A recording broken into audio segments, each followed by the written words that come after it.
नमस्कार दोस्तों PCS academy में मैं आप सभी लोगों का स्वागत करता हूं। और दोस्तों हम लोगों की यूपी पीसीएस मेंस 2019 के लिए 19 और 20 के लिए आंसर राइटिंग की सीरीज़ चल रही थी। और उसी सीरीज़ में अभी तक हम लोगों ने 42 पार्ट देख लिए थे। आज हम लोग 43वां पार्ट देखेंगे और 43वें पार्ट में हम लोग 2 प्रश्नों को देखेंगे, ठीक है। और दोस्तों संभवतः कल से लाइव क्लास होने लगेगी जो प्रारंभिक परीक्षा और मुख्य परीक्षा 2020 है उसके लिए। और कुछ लेक्चर भी आपके लाइव ही होंगे, जैसे कुछ आपकी क्वेरीज होती हैं तो उसमें आप लोग पूछ सकते हैं, ठीक है। और जो 2019 का एक पेड व्हाट्सएप ग्रुप चल रहा है तो इसकी पीडीएफ आप लोगों को वहीं पर मिलेगी। 60 दिन का प्रोग्राम चल रहा है, ठीक है।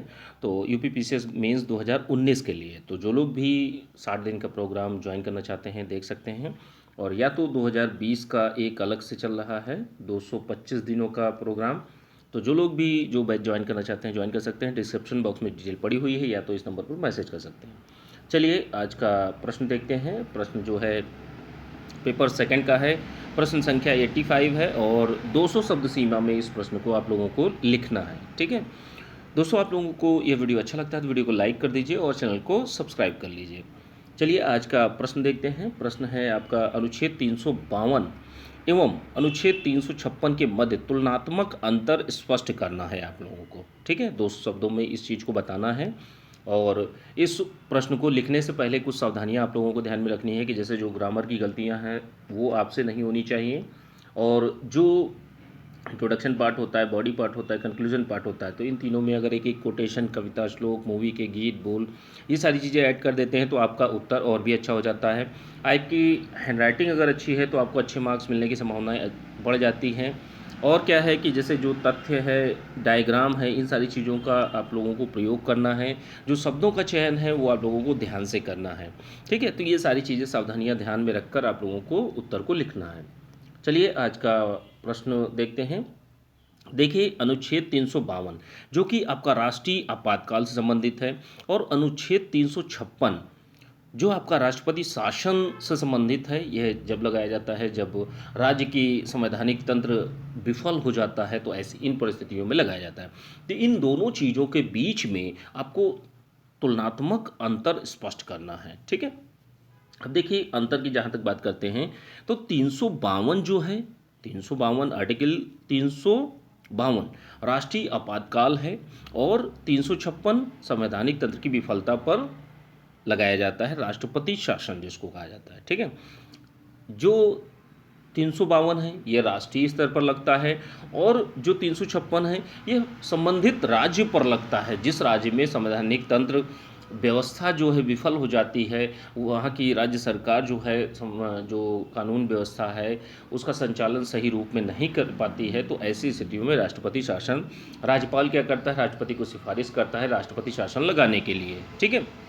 अब अंतर को एक एक करके हम लोग अच्छी तरीके से देखेंगे कि जैसे देखिए 352 के अंतर्गत क्या होता है, यह किन आधारों पर लगाया जाता है कि जैसे युद्ध, बाह्य आक्रमण, सशस्त्र विद्रोह के आधार पर जो राष्ट्रीय आपातकाल है पूरे देश में, ठीक है, देश की सीमा के अंदर लगाया जाता है। जब कोई युद्ध की स्थिति बन रही हो, जब कोई बाह्य आक्रमण हो रहा हो या सशस्त्र विद्रोह हो गया हो देश के अंदर, तो इन आधारों पर राष्ट्रपति शासन लगाया, सॉरी, राष्ट्रीय आपातकाल लगाया जाता है। और 356 किन परिस्थितियों में लगाया जाता है कि संवैधानिक तंत्र, जैसे मान लीजिए पर्टिकुलर उत्तर प्रदेश का राज्य है, मतलब उत्तर प्रदेश में हो गया या मध्य प्रदेश में हो गया, तो किसी भी राज्य में जब वहाँ की जो सिस्टम है, मशीनरी है, जब सही से काम नहीं करती, राज्यपाल को स्वविवेक से इन चीज़ों को राष्ट्रपति को सूचित करता है कि हाँ इस राज्य पर राष्ट्रपति शासन लगाना जाना चाहिए, ठीक है। तो फिर राष्ट्रपति शासन लगाया जाता है। दूसरा अंतर क्या है कि जैसे 352 में है, क्या है कि राष्ट्रीय आपातकाल जो है 352 में है। अब या जो 352 है राज्य की कार्यपालिका को भंग करने का अधिकार नहीं देता है। जैसे मान लीजिए यह आपका पूरा भारत देश है और यह एक छोटा सा राज्य है। अब 352 लगा तो यहाँ पर पर्टिकुलर राज्य के ऊपर राज्य की कार्यपालिका भंग नहीं होती है, ध्यान रखिएगा, राज्य की कार्यपालिका भंग नहीं होती है। यह पूरे जो रीजन है, जो टेरिटरी है, ठीक है, तो उस पर संपूर्ण देश पर यह चीज़ लगती है, ना कि एक राज्य पर लगती है, ठीक है। और कार्यपालिका जो आर्टिकल 352 है उसके अंतर्गत जो कार्यपालिका होती है राज्य की विधानमंडल, तो उसको भंग करने का अधिकार नहीं होता है। जबकि 356 जो कि राष्ट्रपति शासन है, इसमें क्या होता है कि इसमें राष्ट्रपति शासन जो है संवैधानिक व्यवस्था जब असफल हो जाती है तो ऐसी स्थिति में राष्ट्रपति शासन लगाते हैं, वहाँ के विधानमंडल को भंग कर दिया जाता है, ठीक है। सारी शक्तियाँ राष्ट्रपति शासन के माध्यम से ही क्रियान्वित की जाती हैं। अब देखिए अगला अंतर क्या है। अगला अंतर जो है 352 राष्ट्रीय आपातकाल जो होता है, संसद पर राज्य स्तरीय विषयों पर अपने बल पर कानून बना सकता है, यही एक चीज़ होती है, ठीक है। लेकिन 356 के अंतर्गत क्या होता है, 356 के अंतर्गत यह होता है कि कानून बनाने की शक्ति राष्ट्रपति या अन्य किसी अधिकारी को दी जाती है। तो यह प्रावधान होता है जो राष्ट्रपति शासन लगता है, जो कि राज्यपाल की सिफारिश पर लगता है, ठीक है। अब देखिए अगला अंतर क्या है। अगला अंतर जो माना जाता है कि जैसे राष्ट्रीय आपातकाल जो लगाया जाता है 6 माह तक जारी रह सकता है, ठीक है, 6 माह तक जारी रह सकता है। और जबकि जो आर्टिकल 356 है वो 3 वर्षों तक जारी रह सकता है। तो ये मुख्य अंतर है। अगला अंतर क्या माना जाता है कि जैसे राष्ट्रीय आपातकाल आर्टिकल 352 केंद्र और राज्यों जो केंद्र हैं और सभी राज्यों के साथ उनका परिवर्तन होता है। जैसे जो चीज़ें लागू होंगी तो सेंटर और प्लस स्टेट, जैसे मान लीजिए हमारे यहाँ जो 28 स्टेट हैं उन पर जो यूटी हैं उन पर इन सारी चीज़ों के जो संबंध होते हैं सेंटर से और जो स्टेट से, ठीक है, तो ये परिवर्तित होते हैं आर्टिकल 352 के अंतर्गत। जबकि 356 में क्या होता है, 356 का प्रभाव जो होता है, जैसे मान लीजिए राष्ट्रपति शासन लगाना है मध्य प्रदेश पर, तो केवल मध्य प्रदेश पर प्रभाव होगा। जो राष्ट्रपति शासन का प्रभाव होगा वो केवल मध्य प्रदेश पर होगा, ना कि उत्तर प्रदेश में या अन्य किसी राज्य पर, ठीक है। तो ये आप लोगों ने समझा। अब अगली चीज़ क्या है, अगला अंतर जो मुख्य माना जाता है कि जैसे 352 जो है राष्ट्रीय आपातकाल की उद्घोषणा से, ठीक है, अनुच्छेद 20 और 21 को छोड़कर, जैसे राष्ट्रीय नेशनल इमरजेंसी जब लगती है तो आर्टिकल 20 और 21 को छोड़कर सभी फंडामेंटल राइट्स जो होते हैं वो निलंबित कर दिए जाते हैं, ठीक है। मौलिक अधिकार जो होते हैं, देखिए मौलिक अधिकार 20 और 21 को छोड़कर ये निलंबित नहीं होते राष्ट्रीय आपातकाल के दौरान भी, ठीक है। तो 20 और 21 को छोड़कर सभी मौलिक अधिकार निलंबित हो जाते हैं। जबकि राष्ट्रपति शासन जब लगता है जो आर्टिकल 356 है, तो ऐसी स्थिति में जो मौलिक अधिकार हैं वो निलंबित नहीं होते, ठीक है। तो ये बहुत बड़ा अंतर पाया जाता है आर्टिकल 352 और आर्टिकल 356 के अंतर्गत। अब अगला अंतर कौन सा है, अगला अंतर है कि आर्टिकल 352 को समाप्त करने हेतु जैसे लोकसभा और राज्यसभा है, दोनों सदनों में 2/3 उपस्थित सदस्यों का प्रस्ताव पारित होना चाहिए। जैसे मान लीजिए जितनी भी संख्या है उपस्थित उसका 2/3 मेजॉरिटी, ठीक है। तो उपस्थित सदस्यों जो 2/3 सदस्य होते हैं उपस्थित सदस्यों को प्रस्ताव पारित करना होता है, तब नेशनल इमरजेंसी खत्म होती है। और जबकि राष्ट्रपति शासन में ऐसा नहीं होता, राष्ट्रपति आदेश देता है, सारी चीज़ें सही हो जाती हैं, ठीक है। तो ये सारी चीज़ें हैं।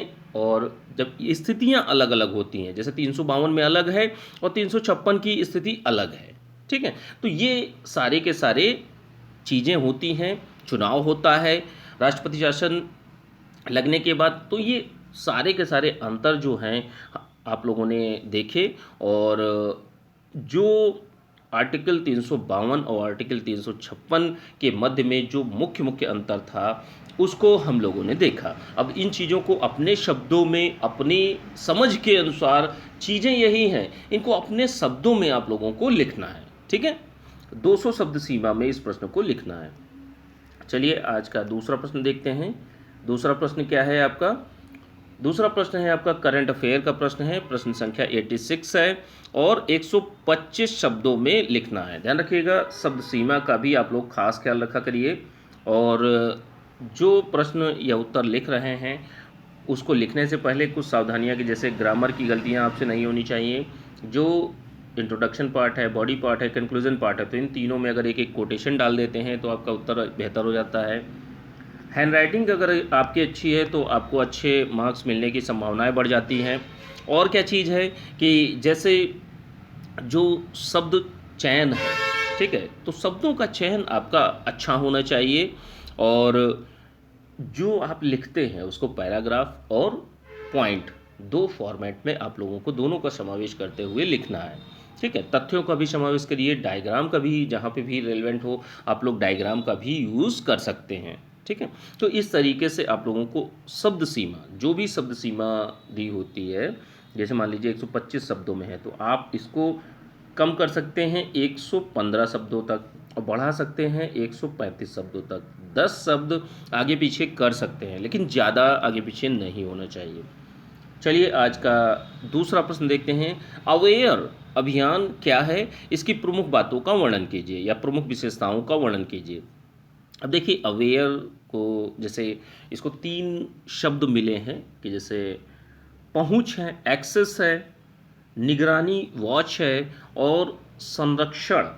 ठीक है, तो संरक्षण क्या है, इसको रिजर्व बोलते हैं। ठीक है, तो मतलब तीनों शब्दों को मिलाकर इसको अवेयर नाम दिया गया है। अब ये किससे संबंधित है, अब इन चीज़ों को देख लीजिए कि अवेयर, देखिए यह विश्व स्वास्थ्य संगठन जो है WHO, तो WHO का एक वैश्विक अभियान है। अब यह किस चीज़ का अभियान है, क्या करता है, तो यह देशों से अपने नए ऑनलाइन उपकरण को अपनाने का आग्रह करता है। तो इसका लक्ष्य क्या है, जो इसका ऑनलाइन उपकरण है तो उसको अपनाने का सभी देशों को यह आग्रह करता है। उद्देश्य क्या है, उद्देश्य यह है कि नीति निर्माताओं और स्वास्थ्य कार्यकर्ताओं का जो एंटीबायोटिक दवाइयाँ जो होती हैं तो उन दवाइयों का सुरक्षित एवं प्रभावी ढंग से उपयोग करने का यह ऑनलाइन प्लेटफॉर्म मार्गदर्शन करता है, इन लोगों को, देशों को मार्गदर्शित करता है। ठीक है, अब देखिए अवेयर प्रोग्राम WHO का है, काम क्या है, एंटीबायोटिक दवाइयाँ जो होती हैं तो इनका उपयोग किस तरीके से, गलत अनुचित तरीके से जो चीज़ें हो रही हैं वो ना हो, इस चीज़ के लिए इस अभियान को चलाया गया है WHO के द्वारा।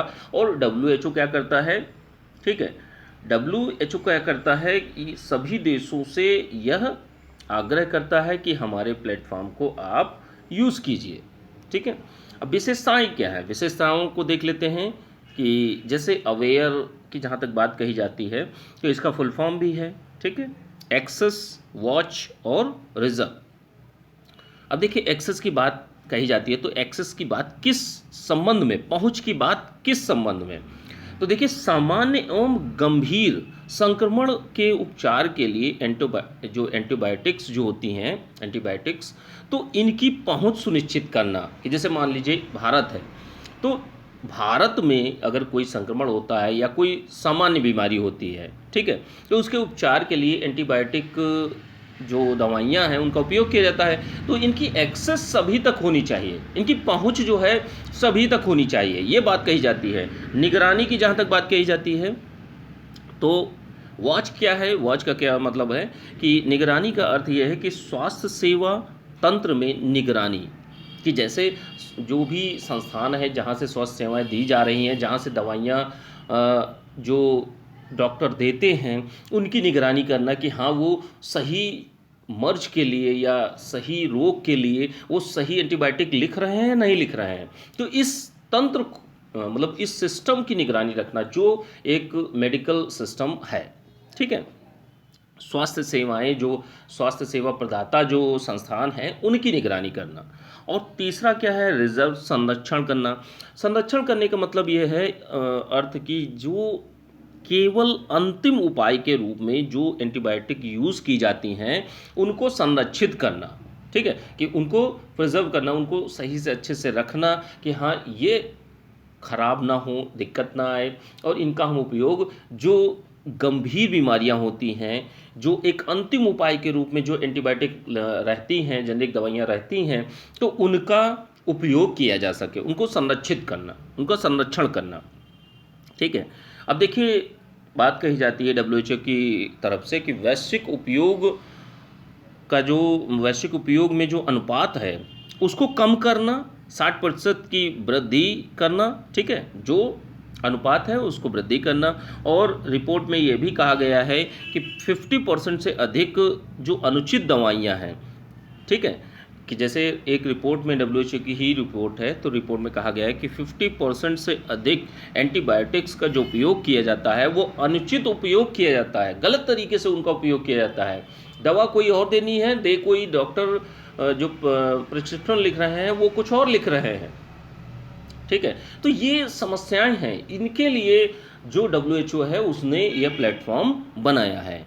अब एक चीज़ और होती है कि गलत एंटीबायोटिक दवाइयों का उपयोग, कि डॉक्टर ही बताते हैं कि आपको कौन कौन सी दवाइयाँ खानी है। अब अगर डॉक्टर ही गलत दवाइयाँ, गलत एंटीबायोटिक का प्रयोग करने लगे, देने लगे, ठीक है, और ऐसी स्थिति में क्या होगा, स्वास्थ्य से जो व्यक्ति इलाज कराने आया है उसके स्वास्थ्य पर भी गलत प्रभाव पड़ेगा, ठीक है। तो गलत एंटीबायोटिक दवाइयों का उपयोग, इन सारी चीज़ों को रोकना और जो जागरूकता है उसको फैलाना, और जो एक संस्थान है, जो स्वास्थ्य सेवा प्रदाता संस्थान है, उन सारी लोगों की, दवाइयों की, हर एक चीज़ों की निगरानी रखना। तो यह हर देशों से जो डब्ल्यूएचओ है इस प्रोग्राम को, जो ऑनलाइन प्लेटफॉर्म है, उसको उपयोग करने की आग्रह करता है। तो इस तरीके से आप लोगों को 125 शब्दों में इस प्रश्न को लिखना है, ठीक है।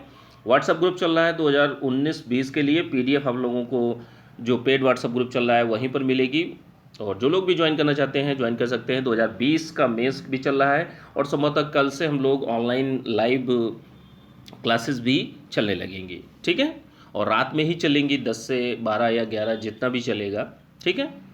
चलिए ठीक है, थैंक यू देखने के लिए।